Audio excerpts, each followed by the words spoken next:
मांदियाबाद का पुराना नाम परकुता था।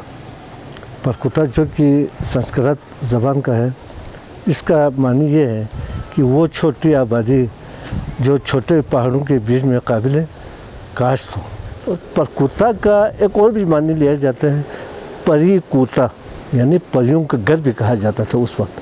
यानी परिकुता को दो मानी था, एक छोटे आबादी के बीच में छोटे छोटे काबिल काश्त ज़मीनें, और दूसरा मानी लेता था ये। अब परकुता के बाद इसका नाम शेख मोहम्मद हसन वज़ीर मोहम्मद सादिक, जो कि सबसे बड़ा लीडर था, हमारे मांदियाबाद का हीरो था, जीबी में वो हीरो था, कौंसलर रहा है बहुत अरसा, और उनकी ही जितना तरक्की किया है उनकी मरहून मिन्नत है। उन्होंने मीटिंग करके इस परकुते के नाम को मांदियाबाद रखा गया। उसके बाद आबादी बढ़ते गए तो यहाँ आपके सामने जो है यहाँ एक चट्टान है, टीला है, उधर मकान बनाया गया है। मकान इस तरीके पर बनाया गया है कि एक छत के ऊपर एक मकान, ये ऐसा लगता था कि ये मकानों का मीनार है। इसीलिए इस चट्टान का नाम खांप्यू है। खां कहते हैं बस्ती में घर को, प्यू कहते हैं मीनार को, इसीलिए ये मीनार का शक्ल का था वो बहुत, जिसका पुराना आपको तस्वीरें भी मिलेंगे।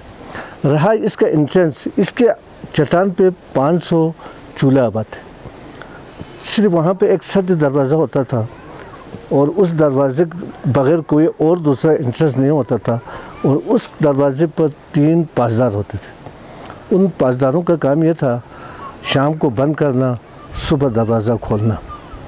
शाम का भी एक टाइम ही होता था कि आज़ान के बाद घंटा या 2 घंटा वो निदा देते जाते थे कि कोई भी बाहर अगर कोई बंदा हो तो अंदर आ जाए। घंटा इंतज़ार करने के बाद उसका दरवाज़ा बंद करता था। रहा उस चट्टान के अंदर भी एक कहानी छुपी हुई है, वो ये है कि उस पर 4 मुख्तलिफ चोटियाँ हैं। एक चोटी पर 4 और उन चोटियों पर एक मस्जिद तामीर है। एक मस्जिद का नाम है किलरों। वहाँ पे किलरों के लोग बसते थे उसके इर्द गिर्द, और उस मस्जिद को उस किलरों का कहा जाता है, जो अभी मौजूद है। मगर अफसोस ये है कि पुराना स्ट्रक्चर को ख़त्म करके नया तामीर किया हुआ है। उसके बाद आगे एक चोटी है, उसमें गोमरों का मस्जिद है। वो पहले ही पुराने ज़माने की उसी डिज़ाइन पर पड़ा हुआ है। वहाँ भी वो गोमरों के लोग बसते थे। उसके बाद एक और है राजा का महल, पूरा उस प्यू के ऊपर ही था, मेरा ऊपर ही था। उसके साथ एक मस्जिद है, वो मस्जिद है अपलचारा वो मस्जिद, और वो ठठर का बना हुआ है, वो अभी उसी हालत में मौजूद है। इसके बाद एक और चोटी पर था, वहाँ पे सुनहार वालों का मस्जिद था। ये 4 तबके उसमें बसते थे इसी चोटियों के अंदर, और उनमें भी यही निज़ाम आपाशी हो, कोई राशन का सिलसिला हो, कोई उस वक्त हिंदुओं के दौरान आगे पीछे सामान ले जाना हो, तो वही हिसाब पे उसी कौम के हिसाब से किलरों वाले, अपचारे वाले, मुंडरों वाले और ये सुनहार वाले जो हैं वो बारी बारी उनके सामान उठाते थे, और जो भी अफसर आता था उनके लिए राशन का सिलसिला होता था। अभी रोज़ बरोज़ अब ये बढ़ते गया आबादी, तो ये आबादी भी फैलते गया माशाल्लाह। अब तो ज़मीन भी नायाब हो गया है मकान बनाने के लिए आबादी की वजह से।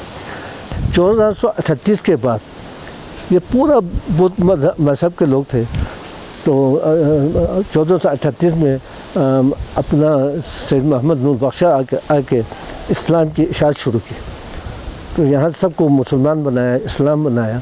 उसके बाद 1506 को मीर शमसुद्दीन इराक़ी वो यहाँ बल्तिस्तान आए और सबको शिया तब्दील कर दिया, और अक्सर यहाँ पे शिया मौजूद है। 1565 के बाद यहाँ पे लद्दाख का खरपियों का दारुखिलाफा होता था इस इलाके पर, तो यहाँ मुख्तलिफ राज्यों ने हुकूमत की, स्कर्दो से लेकर आगे तक करताशा तक। ये इस वक्त परकुता का खरमंग के नाम से नहीं था, बल्कि करताशा के नाम से मशहूर था। यहाँ मशहूर बहुत सारे राजे गुजरे हैं, जिसमें शाह मुराद है, सादत खान है, मिर्ज़ा खान है, लामचू है, और उससे होते हुए शाहनवाज से होते हुए अली शेर अंचन तक पहुँचते। علی شیر انچل نے پورا بلتستان کو فتح کیا، لداخ تک فتح کیا، اور آخر میں اس نے لداخ کو لداخ کے حوالے کر کے باقی اردن سے نیچے اس کی حکومت رہا۔ اس کے 3 بیٹے تھے، علی شیر انچل کے 3 بیٹے تھے، ایک اعظم خان، ایک افضل خان اور ایک احمد خان۔ تو احمد افضل خان جو تھا وہ ظالم بھی تھا، اس کو گزارے کے لیے مہدی آباد کو اس کے حوالے کیا۔ اس وقت پرکوتا تھا، پرکوتا کو گزارے کے لیے افضل خان کو دے دیا۔ افضل خان جو ہے وہ اس علاقے میں حکومت کی۔ جب علی شیر خان انچل فوت ہو گئے تو یہ بہت ظالم تھا، اس نے اپنے بھائیوں پر حملہ کیا اور اسکردے کو بھی قبضہ کیا، آگے خپلو کو بھی قبضہ کیا، اور جا کے چھڑبڑ میں وہ مارا گیا، اور اس کا قبر ابھی وہاں موجود ہے۔ پھر 1800 میں علی شیر اور ثانی، علی شیر انچل ثانی آئی، اس نے مہدی آباد کو، پرکوتا کو کرتکشر سے الگ کر کے اسکردو کے ساتھ ضم کر دیا، اور یہ اسکردو کے ساتھ ضم ہو کے یہاں پہ غلام شاہ راجہ کو راجہ بنا کے یہاں بھیجا، جو آخری راجہ تھا۔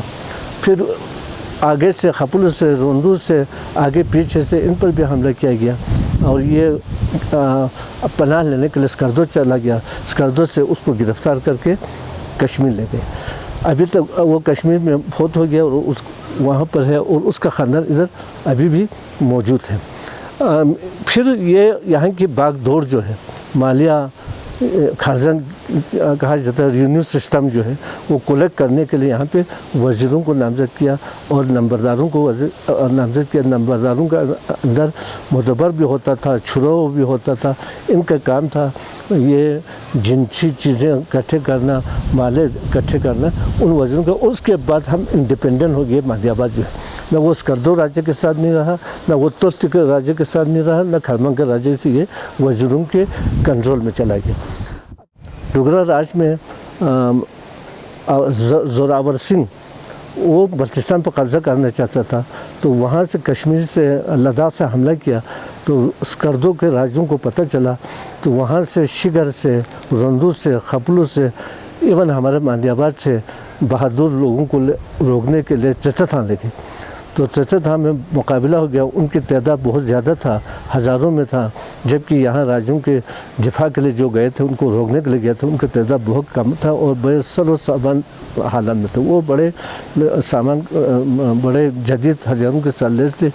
اس میں ہمارا مہدی آباد کا اپنا دادا جان محمد، جو ہمارا دادا ہے، میرا اپنا دادا ہے جان محمد، وہ وہاں پہ شہید ہو گئے، اور وہاں سے مقابلہ کرتے ہوئے، فتح کرتے ہوئے زوراور سنگھ نے پورا بلتستان کو فتح کر دیا، اور تقریباً 100 سال تک حکومت کی اسکردو ایریا میں۔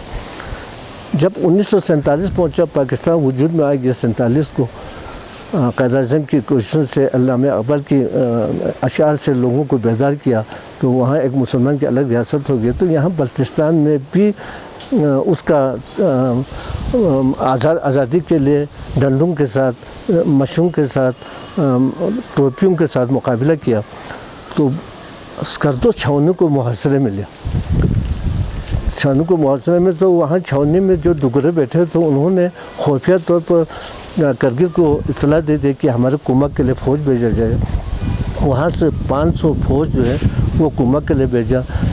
ہمارے فوجوں کو پتہ چلا، جس میں نصف علی مرحوم جو ہمارے ڈور کا تھا، اپنا صفدر رستم تھا، صفدر امو تھا، انہوں نے بہت بہادری کی۔ تو آگے تھورگو پڑی میں انہوں نے ایسا ایک سکیم بنایا کہ تھورگو پار کچھ فوجوں کو رکھا، آگے تھورگو سائڈ پہ فوجوں کو رکھا، اور جو کلیاں تھے اور چند فوج تھے وہ پہاڑ پر چڑھے اسی پڑی کے اوپر، اور انہوں نے یہ سگنل دینا تھا جب یہ پڑی کے اندر داخل ہوگا، آگے پار سے پھیرنگ ہوگا، آگے تھورگو سائڈ سے کورنگ پھیرنگ ہوگا، اس وقت جب پڑی کے اندر پہنچے گا تو اوپر سے پتھر پہلے سے جمع کیا ہوا تھا ان کو چھوڑیں گے۔ جب وہ وہاں پہنچ گئے جہاں ابھی کارتوس کا وہ نشان بنایا ہوا ہے، اس آگے پڑی میں آگے سے جب اندر گھس گئے تو آگے سے پھیرنگ شروع ہو گیا۔ وہ لوگ سب پوزیشن میں چلے گئے، ڈوگرے فوج جو ہے اوپر سے پتھر چھوڑنا شروع کیا، اور بہت سارے وہ مارے گئے، کچھ جو ہے دریا میں چھلنا لگے، کچھ ریٹائر ہو گئے۔ यहाँ इस साइड पे वापस आ गए। तो कुछ यहाँ मांदियाबाद में भी पड़ाव लगा था, जो कि अभी भी मोर्चे इधर मौजूद हैं। यहाँ पे 40 दिन, फिर वो आगे सिलनी से डोकबार निकले, तो 40 दिन यहाँ पर लड़ाई हो गया।